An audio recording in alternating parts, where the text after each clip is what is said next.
Yi Martin's licensed marriage and family therapist, couples therapist. First, thank you for filling out those over-functioning non-ADHD partner support group surveys. And I got some ideas from you. What are your interested topics? So one of those is about frustration towards your partner that have ADHD. Today I want to talk about how do we start from some frustration and move on to build on resentment. So when I look up frustration on the internet, it says is annoyed or angry because of the inability to change or achieve something. So that's the intellectual definition of that. I see there's a component of annoyance or anger, and there's a component of the inability to have impact, to use our energy to achieve what we were trying to achieve.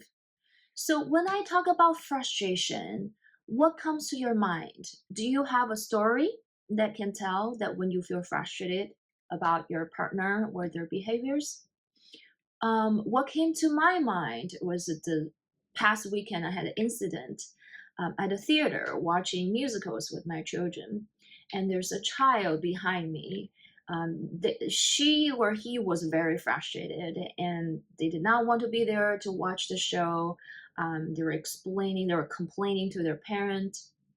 So for me, it started from a little bit annoyance for me. I noticed there's some percolating energy that come up for me when I have a hard time concentrating on the beautiful musical Ariel and the Little Mermaid, and her or his frustration start to impact me and get into me, and I start to realize this discontentment inside of me that I can't focus, I can't pay attention. This is a beautiful show, and this child's behavior is stopping us, not just me, people around us, to really enjoy the show. And as the time progresses and they continue with their behaviors and the noise, my little annoyance started to grow into frustration. And I started to feel like in my arms, in my feet, part of me wanted to leave, part of me wanted to strike out and do something about the situation. So I had some debates inside of me. And eventually I channeled my energy from my chest through my throat. And I turned around, I had a conversation with the mother of the child. And I suggested that she take the child out because they seemed pretty miserable in the theater. So I channeled my frustrating energy to achieve my goal, which is to bring back peaceful enjoyment of the show. And I was able to do that through communication. And I went back to my goal to concentrate on the beautiful musical. So that is a very tiny little incident of me getting in touch with my frustration and see how it grows from annoyance to frustration. So you probably know that I really like the analogy of the continuum. So annoyance for me, it's a more small energy start to show up, like a bubbling up, that there's discontent, but maybe not strong enough for me to do something about it. And I just observe and see if it builds up. If, say, the child stops what they do, maybe my annoyance can go away, discharge them. But when it starts to build up and then they grow into frustration, and if I don't express it, at some point it might turn into anger and even bigger, stronger emotions with more energy and more charge. So for me, frustration is really just a messenger to show us that there's some discontentment in our environment, that we feel that we want to change, where we want to achieve something, and something is stopping us from getting towards that goal. For me, that was to enjoy the show peacefully, with concentration and without disruption. So it's really about the energy underneath that goal. And what happens if you don't redirect the energy, say distract yourself, or discharge, say, allowing your frustration to come out with words and with actions. So oftentimes this energy is not going anywhere. Instead, is turning back at ourselves. Oftentimes it combines with inner critic part. So what could be some of the thoughts my inner critic has during that moment before I redirect my energy to speak to the mother?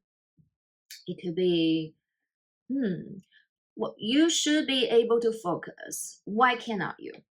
That is one of the inner critic's voice. Is criticizing me for not able to concentrate with the background noise from the child. Another one could be, um, you were judging this mother for not doing anything to parent her child and contain her child. And you're a fellow mother. How can you? That's not very kind. That's another inner critic that could be speaking up in that moment. Ooh. Another one is, well, you have some mean thoughts about this child and the mother for sure when my frustration started to build up.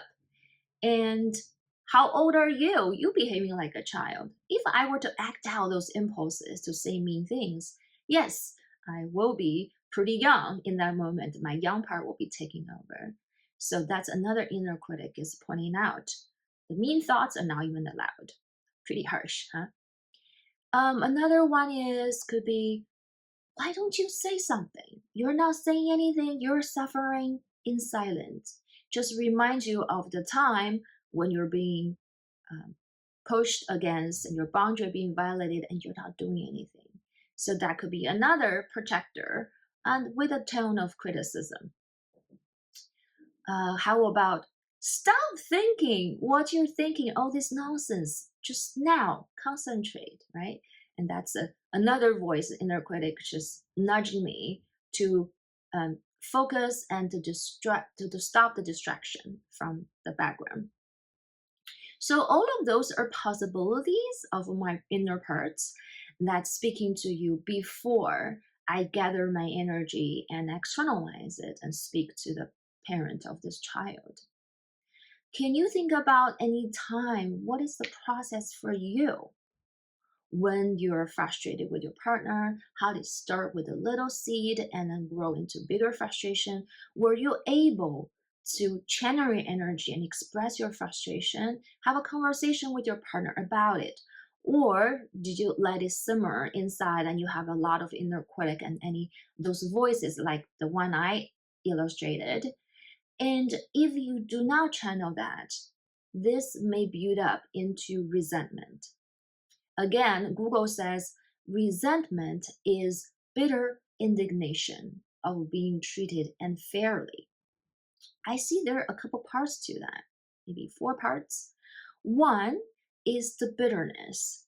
Say, if I do not channel my energy out and speak to the mother and the child's behavior just get escalated, and I may have some bitterness building up inside, and that's not very kind. I have probably mean thoughts, criticism about the child, and may come out my bitterness. It may come out as um, criticizing the mom or throw some nasty words at her, saying, "What kind of mom are you?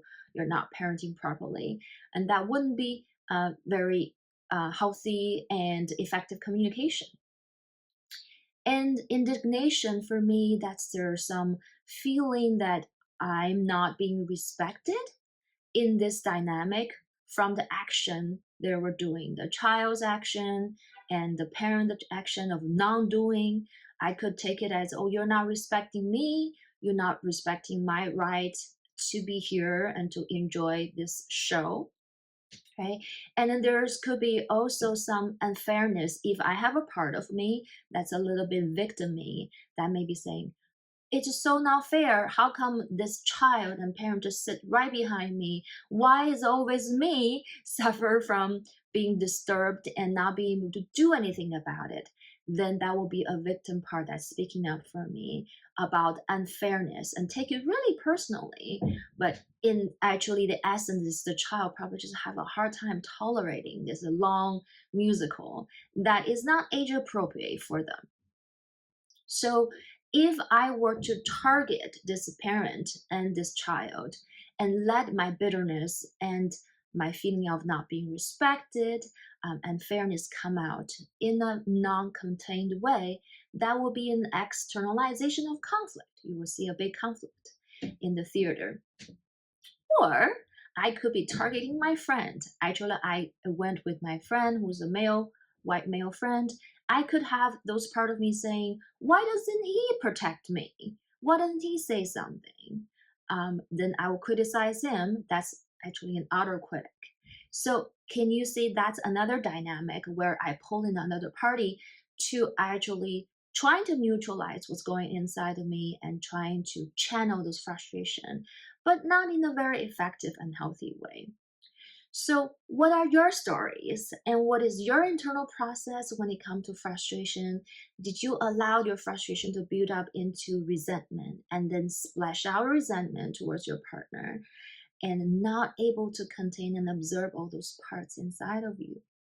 So I would like to use somatics movement and exploration to demonstrate how frustration can turn into resentment in the next short clip of video. So stay tuned. Until next time. Bye.